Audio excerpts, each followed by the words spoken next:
Good morning. Today is August, I believe, 7 of 2013. And in today's weekly news, I bring to you research from the United Kingdom dealing with MMOs. Apparently, researchers there say that game developers should stop making MMOs very addicting. Researchers in the United Kingdom are warning MMO developers they need to consider limiting the amount of time the average player spends per session to combat pathological addiction and avoid inevitable government intervention. Researchers at Cardiff, at Derby, and Nottingham Trent universities said some gamers play up to 90 hours a session, and then if game companies did not create in-game limits for players, governments might have no choice but to follow Asia's model for monitoring playtime. Now, that is actually a very interesting subject. I have never heard of an MMO player spending 90 hours. Wait, did I say hours or minutes? Nope, 90 hours indeed. They say 90 hours of one session. I don't know about you folks, but I have never heard of anyone playing straight 90 hours in that amount of time. Sorry, I flipped my words.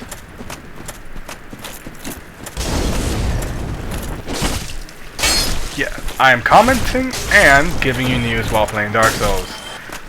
Sorry, I try not to be very boring. Now further on the subject, the study recently published in the Addiction Research and Theory Journal concluding that MMORPGs are an inexhaustible system of never-ending goals and success, unlike traditional role-playing games that have an ending. Researchers found that 7 to 11% of gamers were considered pathological gamers, some playing 40, 60, or nearly 90 hours a week. I believe this report is very wrong indeed. The most time I have ever played an MMO in a single week is about 10 hours. And to me, that's a bit of a stretch.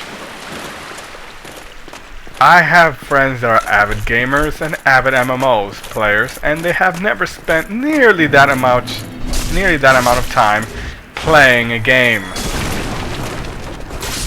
In my opinion, this is just a bunch of hoopla which lawmakers are trying to limit gamers' rights. I may have worded that very wrong. Oh well.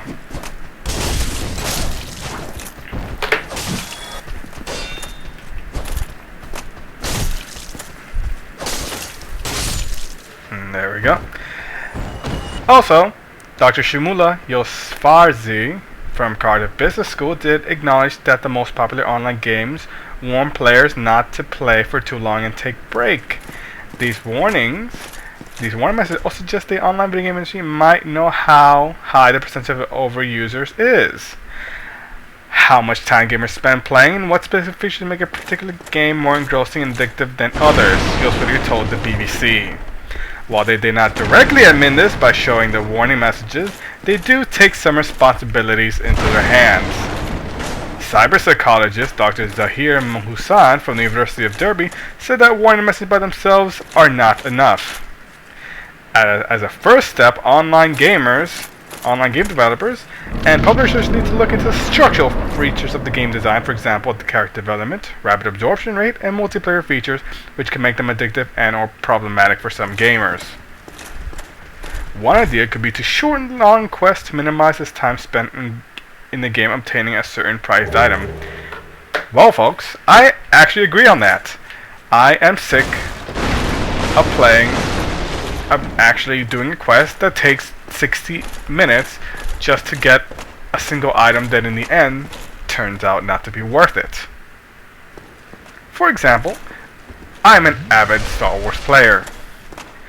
There are some quests that literally take 40 minutes, and in the end, all you get is a piece of equipment that is not worth it. It isn't worth it because most equipment that you find at the end of quests can easily be purchased for some credits or dropped by a random enemy. And in most of those times, that piece of equipment that they drop is a lot better than the quest items themselves. Which, I got to admit, pisses me off. So, gamers, what do you think of this week's topic? Please, write below in the comments. Please write in the comments below. And please forgive me for my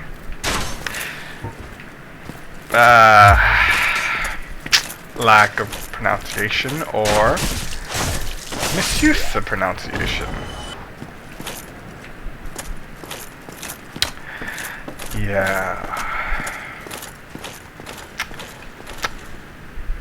So, write in the comments below. We shall head on to the next subject. Apparently,